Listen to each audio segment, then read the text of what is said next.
मेरे परिवारजनों, कांग्रेस ने अब एक नई बात शुरू की है। ये तो मैंने केसीआर का पुराण बताया। अब कांग्रेस ने सत्ता भूख के लिए, सत्ता हथियाने के लिए एक नई भाषा बोलना शुरू किया है, नई बातें बोलना शुरू किया है। आजकल क्या कह रहे हैं? जितनी आबादी उतना हक। मैं जरा पूछना चाहता हूं कि जिन्होंने इनको वाक्य लिख करके दिया है, उसने सोचा है क्या? जब तुम कह रहे हो तो कांग्रेस की मूलभूत नीतियों पर ही सवाल खड़ा कर रहे हो। जब आप कहते हो जितनी आबादी उतना हक, इसका मतलब ये हुआ कि अब कांग्रेस घोषणा करे, क्या आप अल्पसंख्यकों के विरोधी है क्या? कांग्रेस स्पष्ट करे, आप दक्षिण भारत के विरोधी है क्या?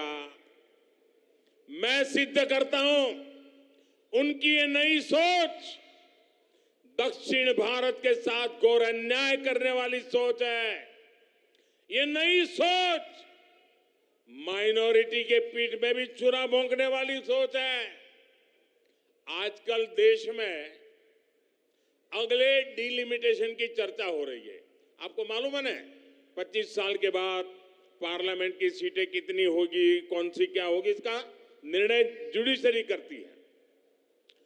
और उसके कारण जहां जनसंख्या कम है उसकी सीटें कम हो जाती है, जहां जनसंख्या ज्यादा है उनकी सीटें बढ़ जाती है।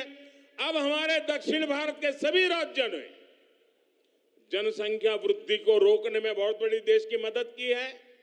अब कांग्रेस का नारा ऐसा है कि जिसकी जितनी आबादी उतना उसका हक। इसका मतलब अब कांग्रेस दक्षिण भारत के संसद सदस्यों की संख्या कम करने का नाटक करने जा रही है, खेल खेलने जा रही है। क्या दक्षिण भारत इसको स्वीकार करेगा?